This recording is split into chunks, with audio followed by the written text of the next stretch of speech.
Hello guys, welcome to this channel. This video will show you how to find on Google Sheets.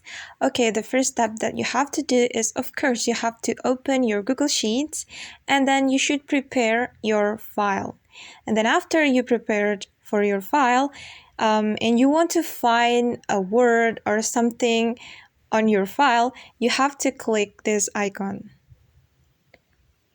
on the top right corner of your screen, like this three dots icon, and you can click find and replace right here.